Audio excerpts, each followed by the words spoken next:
அனைவருக்கும் வணக்கம். நான் டாக்டர் அஹ்மத் யூசுப், திருநெல்வேலி ஷிஃபா மருத்துவமனையில் எலும்பு முறி மற்றும் மூட்டு மாட்டு அறுவை சிகிச்சை மருத்துவர். இன்னைக்கு இந்த வீடியோவில் நம்ம முழங்கால் தேய்மானம், ஆஸ்டியோஆர்த்ரைட்டிஸ் நீ, அப்புறம் அதோடைய ட்ரீட்மெண்ட்டான ஜாயிண்ட் நீ ரீப்ளேஸ்மெண்ட், அதை பற்றி உள்ள ஒரு அவேர்னஸ் வீடியோ தான் பண்ணுறோம்.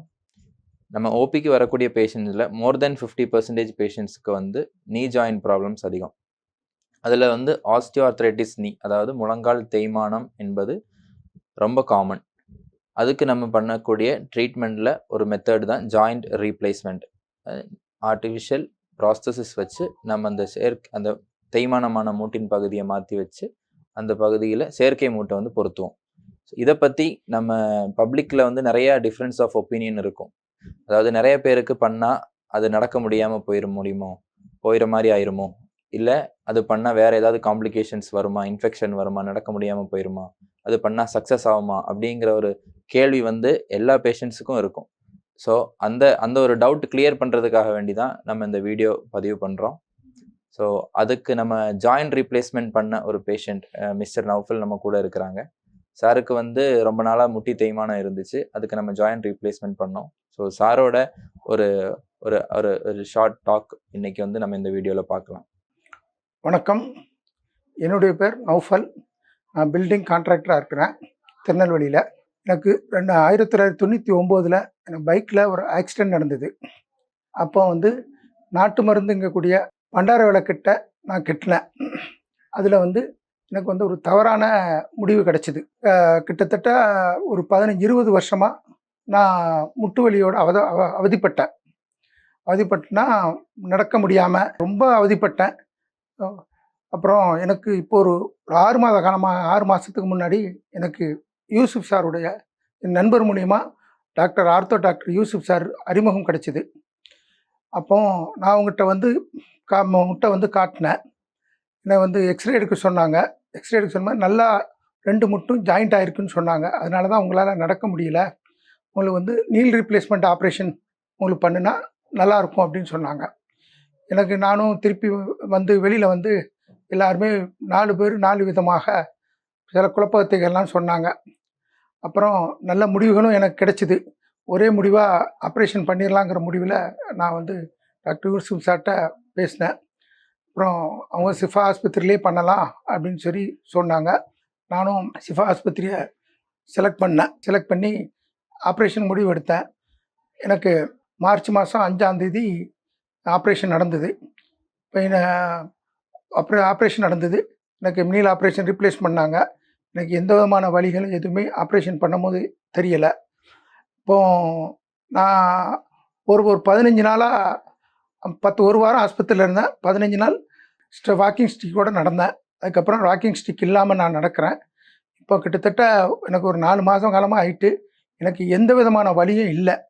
சின்ன பிரச்சனைகள், முட்டை மடக்கும்போது அந்த பிரச்சனைகளை தவிர எந்த விதமான வலிகளும் இல்லை.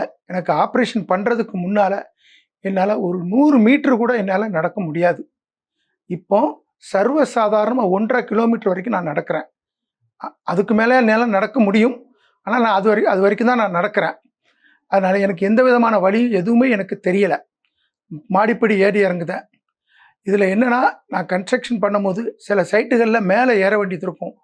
நான் மேலே ஏற முடியாமல் ரொம்ப கஷ்டப்பட்டு மேலே ஏறுவேன். இப்போ நான் சர்வசாதாரணமாக மேலே ஏறி எந்த வேலை நடந்தாலும் மேலே ஏறி என்னால் பார்க்க முடியுது. எனக்கு இது ஒரு பெரிய ஒரு வரப்பிரசாதமாக இருக்குது. எனக்கு ஷிஃபா ஆஸ்பத்திரியிலும் ஆப்ரேஷன் பண்ணும்போது ரொம்ப நல்லா ஹெல்ப் பண்ணி எனக்கு ஆப்ரேஷன் நல்லபடியாக முடித்தாங்க.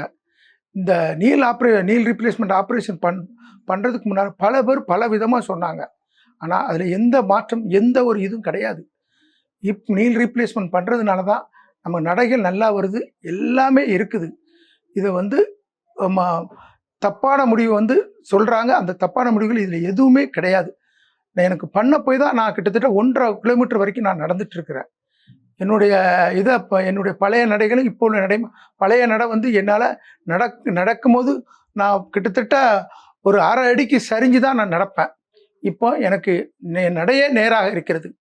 அதனால் நீல் ரீப்ளேஸ்மெண்ட் பண்ண யூசுப் டாக்டருக்கும் இதை எனக்கு நல்லா சிறப்பாக எனக்கு அமைத்து கொடுத்த ஷிஃபா மருத்துவமனைக்கும் நான் நன்றி சொல்கிறேன்.